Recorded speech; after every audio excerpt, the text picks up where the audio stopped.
Hey class, here is our second video for this homework assignment, and it is dealing with the properties of logs. And so I brought the notes in that I've uploaded just so we can talk off them, but then I'm going to switch over here and then we will actually prove properties and do problems. So the first thing that I want to really point out to you is that in these properties, regardless of the base. So the base does not matter. So the base can be 10, in which case we wouldn't write it. We would just write log. The base can be e, in which case it would be an ln. And so the base does not matter. It holds for any base that is a legal base for an exponential function. So property 1 says, if you have multiplication inside the log, so within these parentheses, this is the argument, and if the argument is a product, that corresponds to addition of the logs on the other side. I'm going to show you right now how that becomes true. And in order to do this, we're going to assume that this is true for all of these proofs. If I let u be log base b of x, and let v be log base b of y, using that little counterclockwise thing, says b to the v equals y. That's what I have right there. And this we'd have b to the u equals x. And so there's b to the u equals x. So here's the way to see the first property is true. If I take x times y, I know that x is b to the u, so that would be b to the u, times y, but y is b to the v. Using the properties of exponents, I know when you have the same base and you have exponents and it's a product, you add the exponents. So we take u plus v up there. And now I'm going to do something very, very special. I'm going to take log base b of both sides of the equation. And so that looks like this. We have log base b of x times y equals log base b of b to the u plus v. Now I want to remind you of something that we went over when we very first started talking about this. These two properties right here, called the inverse function properties. So important that I covered them once, recovered them the last video, and we're going to use them again today. Notice this property 2 here says if you have log base b of b to anything, the answer is it's just that thing. So if this was a smiley face, that would be a smiley face right there. In our case, this is our smiley face because I have log base b of b to something. And so we get log base b of x times y is actually, after those cancel, u plus v. And now here's the cool thing. I know u is log b of x, and v is log base b of y. So log base b of x times y is log base b of x plus log base b of y.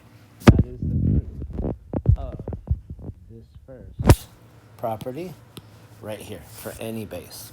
I'm going to briefly go through the other two proofs just to show them to you, and then this one down here is my absolute favorite one, and so we will have all 4 of these before we're done. The second one says division within the log equates to subtraction of the individual logs. Let's go ahead and see why that's true. In order to do that, I'm going to erase this right here, and I'm going to do that because it's very similar. In this case, I'm going to say this. Well, let's consider x over y.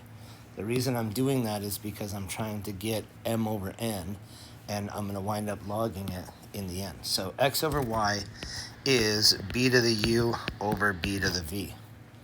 Division of two pieces that have the same base to different exponents, we subtract the exponents. And so x over y is b to the u minus v. Now we're going to take the log of both sides. So log base b of x over y equals log base b of b to the u minus v. I have the log b and the b, so those will wipe each other out. And just like before, we get log base b of x divided by y is u minus v. And my friends, when I plug that in, log base b of x over y is log base b of x minus log base b of y. And that is that property right there. I'm using x and y, and so that would be an x and a y right there. The very last one is cool and is done a little bit different.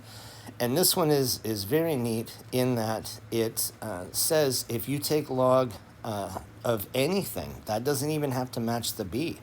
If this is anything, you can take that power and bring it down out front, and then it multiplies. So that multiplies in there. Let's see why that's true. So this one I don't need both. I only need one.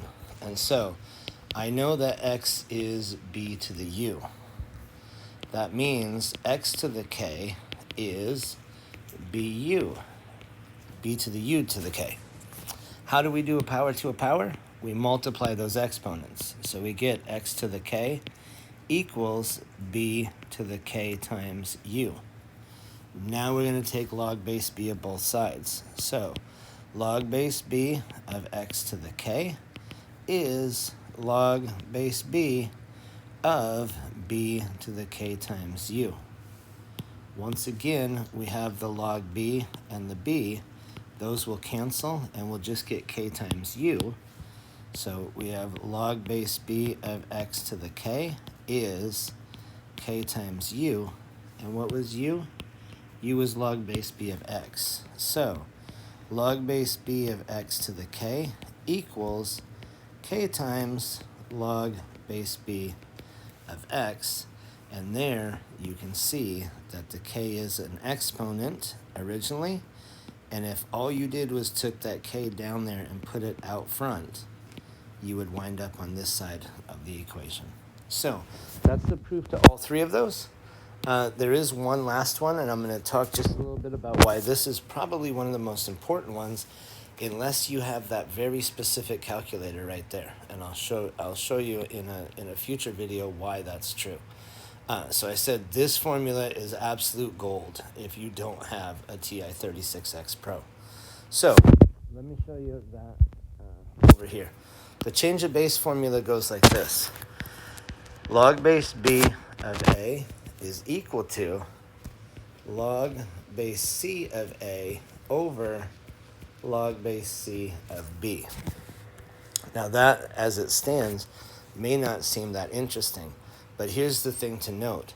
On this side, everything is in a base b. So this side is base b world. On this side, I have a base c and a base c. So everything on this side is base c. So I have a base b world and a base c world, and this goes back and forth. Since equal goes both ways, I can go from a b base world to a c base world, or from a c base world back to a b base world. So this does change the base, because base b to base c, that's a change. Since c can be anything, it can be 10 in particular, in which case this formula becomes just log a over log b. And it could be e. And log base e we call very specially the natural logarithm, and it's not x, it's a, over ln b. So those all work. This, you can put any number you want in. If you put a 10 there, though, you wind up with this one. If you put an e there, you wind up with this one. All right, let's see why this is true. For this to be true, we're going to look at the very first thing we covered, and we're going to go to the very first property. And so up until now, we've been using this many times, and now we're going to finally use this one. So I'm going to start by saying, well, b raised to the log base b of a is just equal to a. And that's because of that first property. So here you have a b taken to an exponent, and the exponent's a log. Remember, log and exponents are inverses to each other, so those wipe each other out.